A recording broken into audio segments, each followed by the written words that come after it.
নমস্কার, হারানো আসরের একটি নতুন গল্পে আপনাকে স্বাগত। আজকে আমাদের গল্প আশাপূর্ণা দেবীর লেখা নেশা। গল্প পাঠে আমি সোমালি। চলুন গল্প শুনি। বহুবিধ নেশার মধ্যে মানুষও যে একটা নেশার বস্তু, এ সত্যতা বোধ করি উপলব্ধি করবার অবস্থা থাকে না অন্য সব নেশার মতো মনুষ্য নেশাসক্তদেরও। তাই নেশার ঘোরে যা কিছু বিষদৃশ্য ব্যাপার তারা ঘটায়, তার মধ্যে বিষদৃশ্য কিছু দেখতে পায় না। সমস্ত পৃথিবীটা যে কেবল রাশি রাশি চোখ কানে ভর্তি, আর সেগুলো অপরের সম্বন্ধে সর্বদা সজাগ, এ হুঁশ তো থাকে না ওই সব নেশাহত অন্ধদের।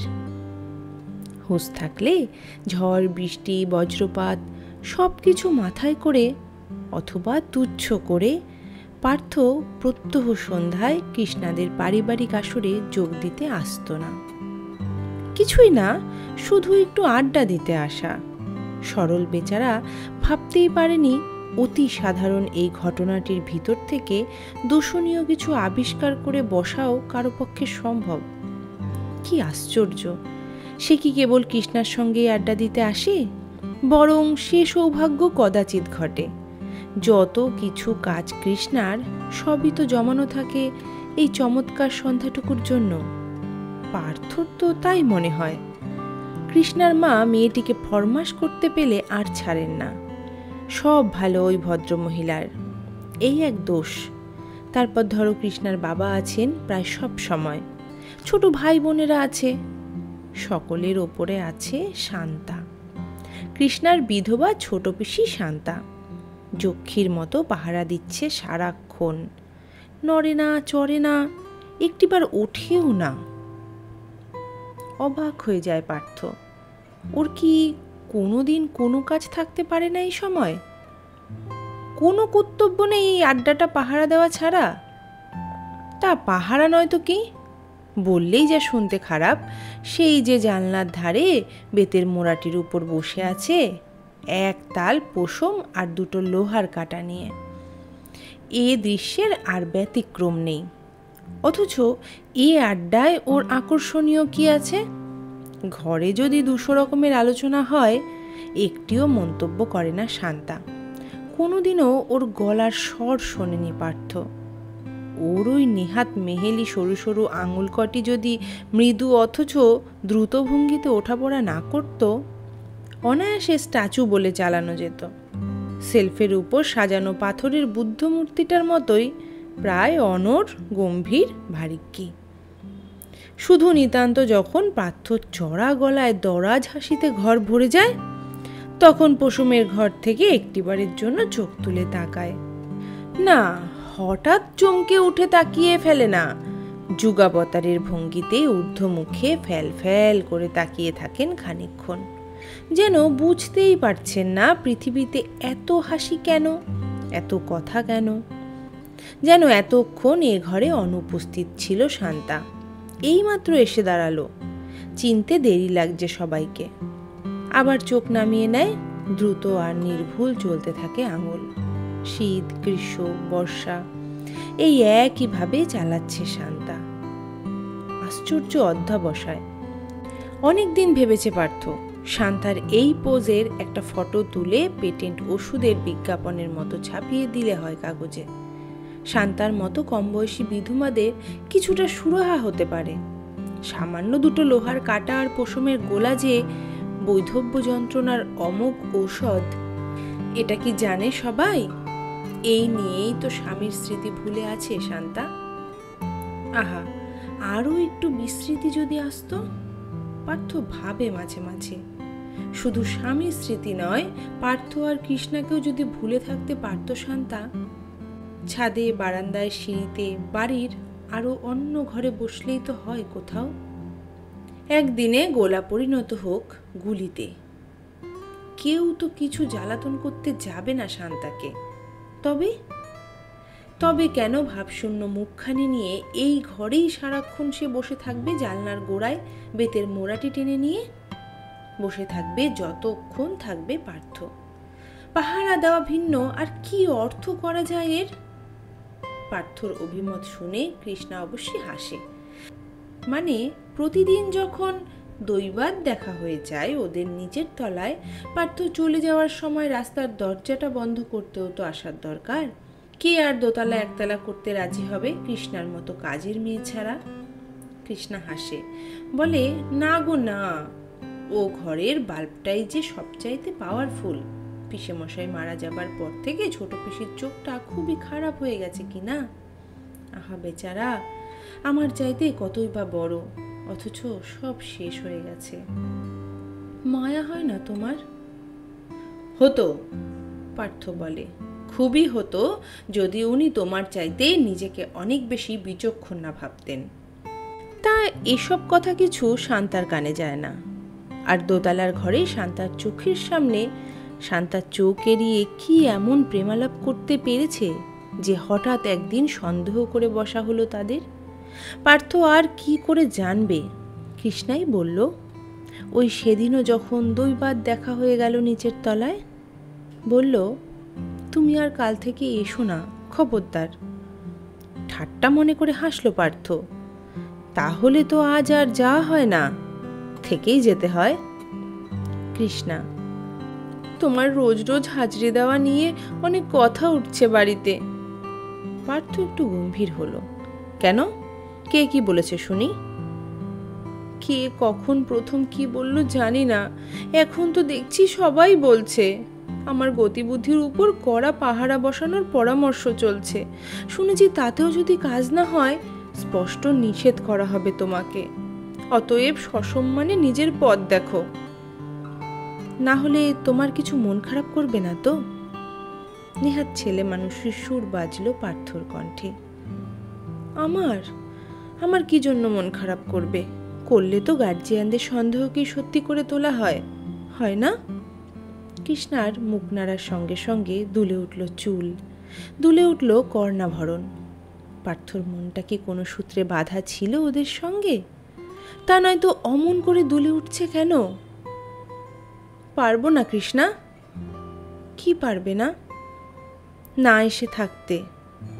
ভারী হয়ে এসেছে সুর। তোমায় কেউ কিছু বলবে, সে আমার কিছুতেই সহ্য হবে না যে। গুম হয়ে গেল পার্থ। কেউ কিছু বললে অবশ্য তারও সইবে না। পুরুষের কাছে প্রেমের চাইতে আত্মসম্মান অনেক বড়। রাগ করলে আরও কাছে সরে এসেছে বুঝি কৃষ্ণা। নইলে অত মৃদুস্বর পার্থর কানে পৌঁছলো কি করে? তোমার উপর রাগ করেছি? তোমার উপর? আমি তো বারণ করছি। আজ তো পাগল তুমি একটা। কিন্তু এখন কেন এলে এখানে? কেউ কিছু বলবে না তোমাকে? হয়তো বলবে। তবে যাও, লক্ষ্মীটি কৃষ্ণা, পালাও। বেশ, কথা রইল, আর আসবো না। ওই তো তুমি রাগ করলে। বাকচাতুরি ফুরিয়ে আসছে কৃষ্ণার, জল এসে পড়েছে চোখে। এই দেখো কাণ্ড, সাধে বলছি আস্ত পাগল। সত্যি যদি কোনো কথা ওঠে? কিন্তু আশ্চর্য, কে কি বুঝলো? কটা কথাই বা আমাদের কইতে দেখেছে লোকে।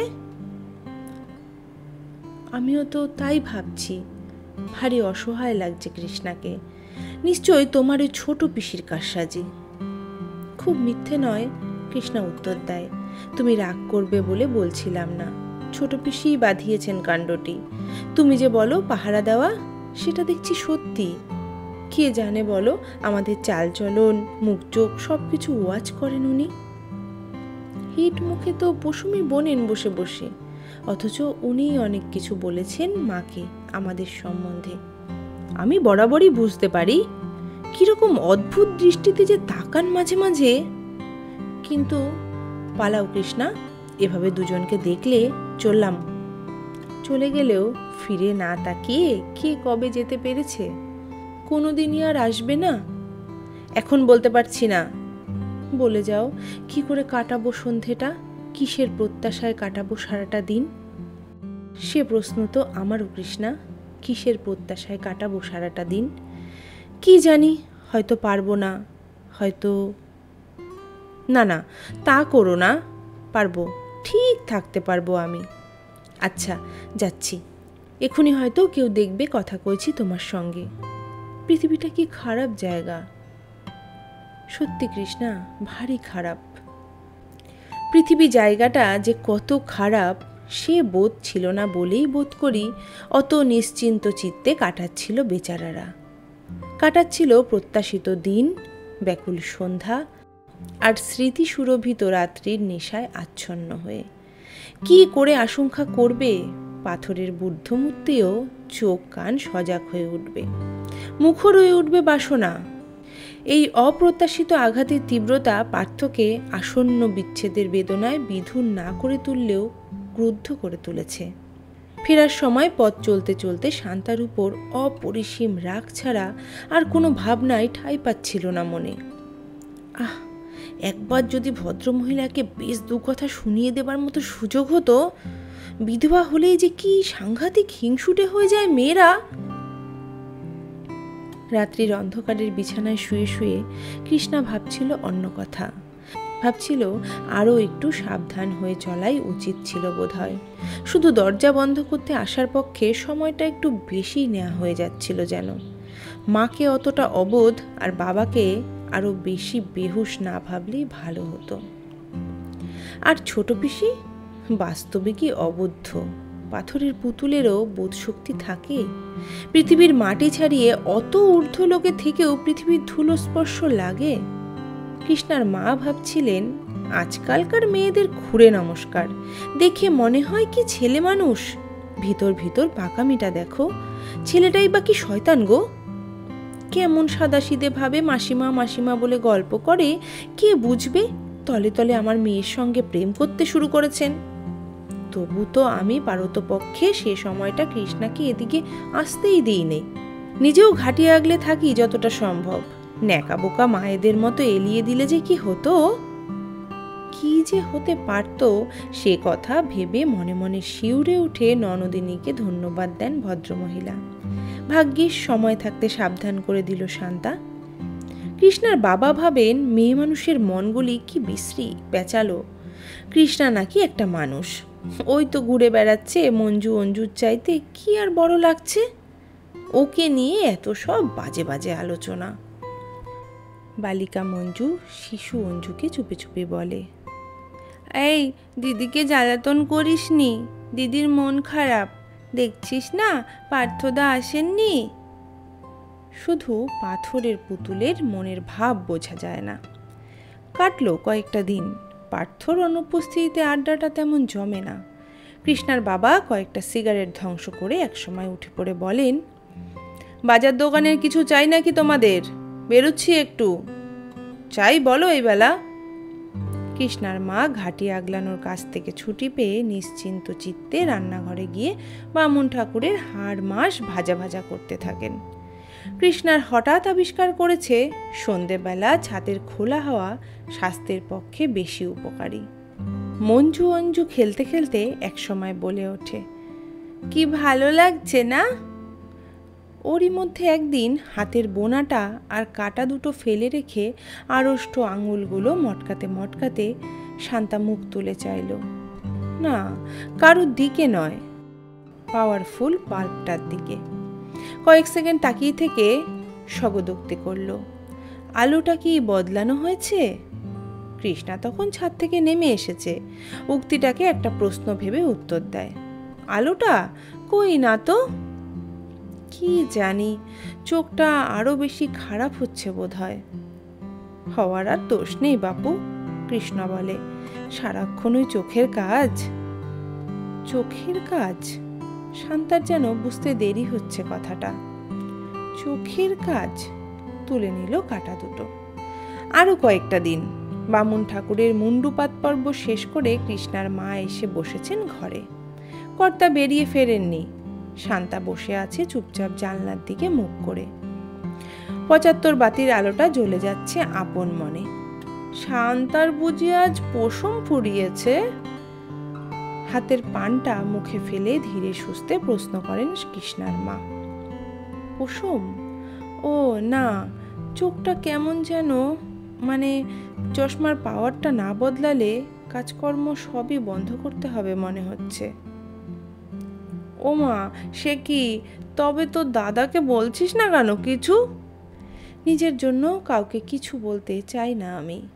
কৃষ্ণার মা অপ্রতিভ হয়ে যান, যেন শান্তার চোখটা যে বেশি খারাপ হয়ে যাচ্ছে সে ত্রুটি তার।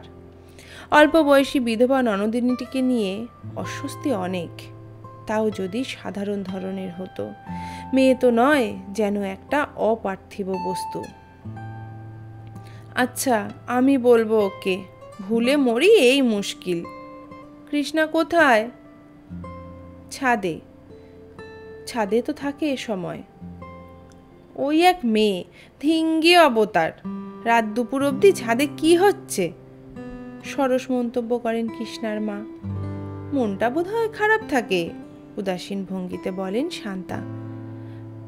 পার্থটার তো আসতো সন্ধেবেলা, মন বসত।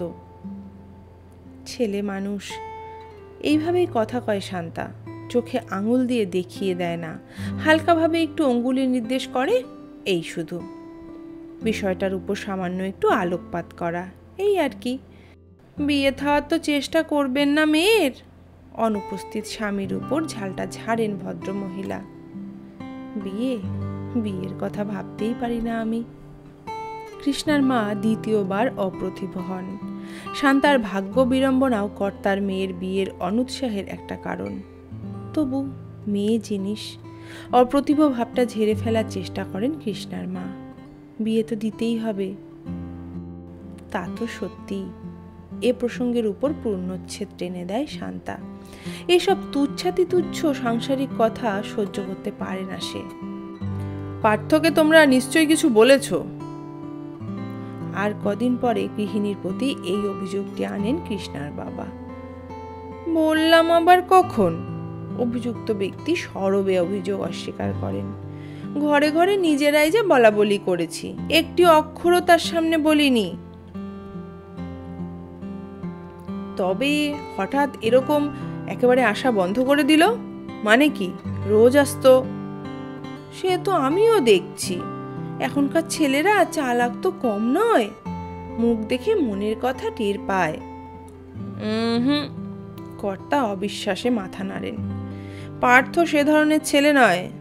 তোমরা ইয়ে করো বটে, আমার কিন্তু ছেলেটাকে মানে ভারী সাদাসিধে ছেলেটা।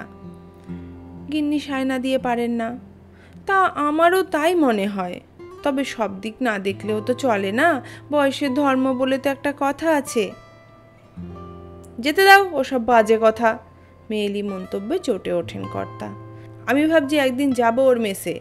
বিদেশ বিভুয়ে একলা থাকে বেচারা, আসতো এক আধবার, বাড়ির ছেলের মতো হয়ে গিয়েছিল। মন কেমন কি আমারই করে না? নিজের হৃদয়বত্তার পরিচয় দেন কৃষ্ণা জননী। করলে কি হবে, বোঝো না তো সব। এই যে মেয়ে সারা সন্ধে ঠিকরে ঠিকরে ছাদে ঘুরে ঘুরে বেড়ায়, কারণ কি এর? লক্ষ্য করেছো কোনো দিন?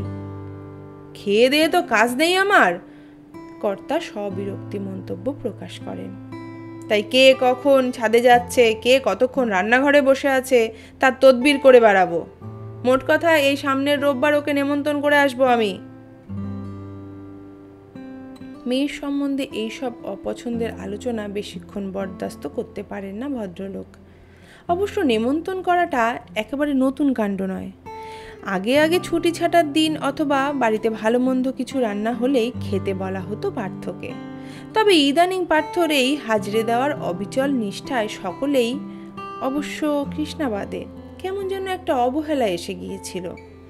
আগে আগে কৃষ্ণার কাকা পার্থকে দেখতে পেলে আর রক্ষে রাখতেন না। সরকারের ভুল নীতি, উদ্বাস্তু সমস্যা আর চাকরি বাকরির সমস্যা, এইসব ধারালো অস্ত্র নিয়ে তীরে এসে তর্ক জুড়ে দিতেন ঘন্টার পর ঘন্টা। তিনি আজকাল আর দেখা হলেও কথা কন না, মুখ ঘুরিয়ে চলে যান। নেমন্তন্ন করার পাট উঠেই গিয়েছিল। বড় গলায় ঘোষণা করলেও সামনের রোববার আর নেমন্তন্ন করা হলো না। কর্তার নিজেরই নেমন্তন্ন হয়ে গেল কাদের পুকুরে মাছ ধরবার। তবে 15ই আগস্ট করা হোক, বললেন কৃষ্ণার মা। তোমার যখন ইচ্ছে হয়েছে। ইচ্ছে অনিচ্ছের কথা নয়, কর্তা বড়শিতে সুতো বাঁধতে বাঁধতে নিবিষ্টভাবে বললেন, কি হলো ছেলেটার সেটাও তো খোঁজ নেওয়ার দরকার। কিছু বলো টলনি বলছো যখন। বলিনি আমি কিছু, কৃষ্ণার মা আবার প্রতিবাদ জানান। তুমি বলনি, শান্তা বলেছে। কর্তা নিশ্চিন্ত সুরে বলেন, শান্তা কি যে বলো তার ঠিক নেই। ও সংসারের কোন কথাটায় থাকে। নিজের নামটা দুবার কর্ণগোচর হতেই বোধ করি শান্তার সমাধি ভাঙে। কয়েক সেকেন্ড তাকিয়ে থেকে বলে, আমায় বলছো কিছু? না, বলছি না কিছু, স্নেহময়ী ভাতৃজা সস্নেহে বলেন। তোর দাদার কথা শুনেছিস? আমরা নাকি পার্থকে যা তা বলে তাড়িয়েছি। শুনলে গা জ্বলে যায় না? বলেন কি না, তুমি না বলো শান্তা বলেছে। আমি আজ পর্যন্ত পার্থর সঙ্গে কোনো কথাই বলিনি। শান্ত নম্র গলায় শুধু এইটুকু বলে শান্তা। প্রতিবাদের তীব্রতা নেই, কেবলমাত্র জানিয়ে দেওয়া। 15ই আগস্ট সন্ধ্যাবেলা আবার পার্থকে দেখা গেল ও ঘরে। নেমন্তন্ন করলে আসবে না এমন হাদা ছেলে সে নয়। একটু যে অপ্রতিভ ভাব প্রকাশ করবে এমন নির্বোধ নয়। নিজের দোষ নিজেই স্বীকার করে। সন্ধ্যের দিকে একটা টিউশনি নিয়ে ফেলে এত মুশকিল হয়েছে মাসিমা, মোটে আসতে পারিনে। রবিবারেও পড়াও নাকি? মাসিমা প্রশ্ন করেন। তা অবশ্য নয়, পার্থ হাসে। আলস্য এসে যায়, সপ্তাহে একটা মোটে দিন। আবার মজা দেখুন না, এ মাসে মেসের ম্যানেজার গিয়েছেন মেয়ের বিয়ে দিতে দেশে, আর ম্যানেজারিটি দিয়ে গেছেন আমার স্কন্ধে। এ এক বিরক্তিকর ব্যাপার। একেবারে নিশ্ছিদ্র কৈফয়েত। অঞ্জু এসে আবদার করেছে, পার্থদা অনেক দিন আসনি, হ্যাঁ আজ নিশ্চয়ই একটা গল্প বলতে হবে। হবে নাকি? কিসের গল্প? বাঘের? আর চোখে একবার শান্তার দিকে তাকায় পার্থ। বাঘের মাসি তো বসে আছেন সামনে। কে জানে কৃষ্ণা কোথায়? বাড়িতে আছে তো? এতক্ষণের মধ্যে তো চুলের ডগাটিও দেখা গেল না মহারানীর। নাকি কর্তাগিন্নির কারসাজি? মেয়েটিকে কোথাও চালান করে দিয়ে পার্থর সঙ্গে ভদ্রতা রক্ষা হচ্ছে। বুড়ো বুড়িগুলো কি ঘোরেলি হয়! উফ! আসর ছেড়ে কৃষ্ণার মা ওঠেন। মালাইকারির দফা কতটা গয়া করতে পারল ঠাকুর দেখা দরকার। জলযোগের দই আনা যাক কিছু। কর্তা জানান দেন, একটু বেরোচ্ছি আমি, বসো পার্থ। বসবো না? পার্থ হেসে ওঠে। জলযোগের দই এসে পৌঁছবার আগেই পালাবো? মনে মনে বলে, যান না একটু, কিছু দুঃখিত হব না। শুধু যদি কৃষ্ণার সন্ধানটা দিয়ে যেতেন। ততক্ষণে পুরনো আবদারের জের টেনেছে মঞ্জু। বাঘের গল্প বিশ্রী, সেই ডিটেকটিভ মোহনের গল্পটা বলো। আচ্ছা, তার আগে কিন্তু একটু চা খাওয়াতে হবে, নইলে বুদ্ধি খুলবে না। ভেবেচিন্তে বুদ্ধিটা আগেই খুলেছে পার্থ। চা তৈরি করবার ভারটা একান্তই যার নিজস্ব। যদি তার সন্ধান পাওয়া যায় এই ছুতোয়। চা খুব পারবো, মঞ্জু মহোৎসাহে আশ্বাস দেয়। আমি তো আজকাল চা তৈরি করতে পারি। দিদি তো খালি 3তলার ছাদে উঠে বসে থাকে। কাকা এলে চা করে দিই আমি। দিই না রে অঞ্জু? দিদি নেমে এসে বলে, ও মা, কাকা এসে পড়েছেন, যাই। আমিও পারি বলে দিদির পশ্চাৎধাবন করে অঞ্জু, পার্থকে নেহাতি অনাথ করে রেখে। 3তলার ছাদে? এতক্ষণে রহস্য প্রকাশ হয়। আহা, অভিমানিনী কৃষ্ণা হয়তো পার্থর দিকে তাকিয়ে থেকে হতাশ দৃষ্টি মেলে, হয়তো দীর্ঘ নিঃশ্বাস ফেলে পার্থর কঠিন হৃদয়ের পরিচয় পেয়ে। এতটা না করলেও হতো। পার্থ ভাবে, মুখের উপর কেউ তো কিছু বলেনি পার্থকে। 1-8 দিন এলেও হতো।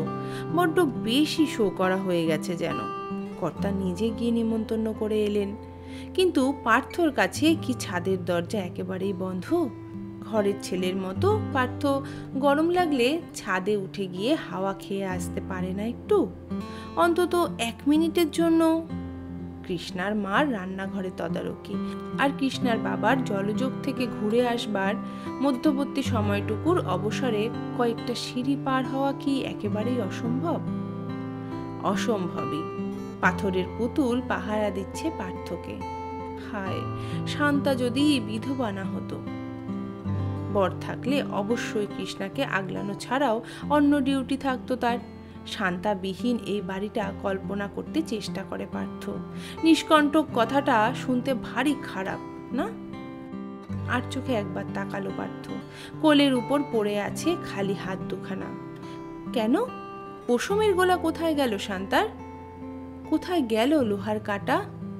শুধু বসে থাকা শান্তাকে কেমন যেন নতুন লাগছে। মিনিটের পর মিনিট কাটছে। ঘরে একটা অস্বস্তিকর নীরবতা। আলোটা যেন বড্ড বেশি প্রখর। এক পেয়ালা চা আনতে মঞ্জুর এত সময় লাগবে জানলে খাল কেটে কুমির আনতো না পার্থ। এর চাইতে বেশি সহজ ছিল ডিটেকটিভ মোহনের গল্প বলা। তোর ছাই, না এলেই হতো। কৃষ্ণার সঙ্গে দেখা হবে না, আর বোকার মতন বসে বসে একগাদা গিলতে হবে তাকে। হয়তোবা তারিফ করতে হবে মালাইকারি আর মাংসের কোরমার। রাবিশ মনে করে তেতো হয়ে উঠছে মন। এই নেমন্তন্ন করার মধ্যেও কোনো কূটনীতি আছে কিনা কে জানে। হয়তো তাই বোধ করি পার্থকে স্পষ্ট করে চোখে আঙুল দিয়ে বুঝিয়ে দেওয়া, দেখো তোমার অধিকার ক্ষেত্র কতটুকু। এসো বসো, খাও দাও, কিন্তু খবরদার তার বেশি নয়। ওর চাইতে উঁচুতে নজর দিও না। তবে কি এই অবসরে চলে যাবে পার্থ, কাউকে কিছু না বলে? যে যাই ভাবুক। না, তা হয় না। ভদ্রতার দায় নাগপাশের মতো আষ্টে পৃষ্ঠে বেঁধে রেখেছে। ওর থেকে মুক্ত হবার ওষুধ সভ্য মানুষের হাতে নেই। যাকগে, ঘর থেকে উঠে বারান্দায় গিয়ে হাফ ফেলা যাক একটু। এরকম বিরক্তিকর অবস্থায় স্থির হয়ে বসে থাকা অসম্ভব। উঠে পড়তেই পেছন পেছন খসখস শব্দ। না, পার্থর নিজের পায়ের শব্দ নয়, শান্তার। উঠে পড়েছে শান্তাও। শোনো, চলে যাচ্ছ? পাথরের পুতুলের কণ্ঠস্বর, আর সে স্বর এত দ্রুত, এত লঘু, এত ব্যগ্র।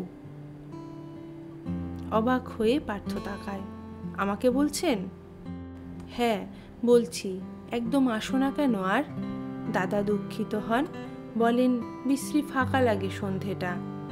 তোমার আশা অনেকটা নেশার মতন হয়ে গিয়েছিল। এসো, বুঝলে, যেমন আসতে রোজ। আসবে তো? আরও দ্রুত, আরও লঘু ভঙ্গিতে সেলফের ওপর থেকে পেরে নিয়েছে শান্তা পশম আর কাটা। অনেক দিন ধরে খোলা পড়ে থেকে ধুলো জমেছিল যেটায়। কিন্তু এতদিন অনভ্যাসে বোনার ঘরগুলো এলোমেলো হয়নি। অমন নির্ভুল আর দ্রুত চলছে কি করে সরু সরু আঙুল কটি। আর চোখের জন্য যে কাজকর্ম সব বন্ধ হতে বসেছিল শান্তার। আলোটা কত কম লাগতো। কোনটার পাওয়ার বেড়ে গেল হঠাৎ? আলোর না চোখের? শেষ হলো আজকের নিবেদন। গল্প কেমন লাগলো কমেন্ট করে অবশ্যই জানাবেন। আর আমাদের চ্যানেলে যদি নতুন হন তাহলে অবশ্যই সাবস্ক্রাইব করে পাশে থাকবেন।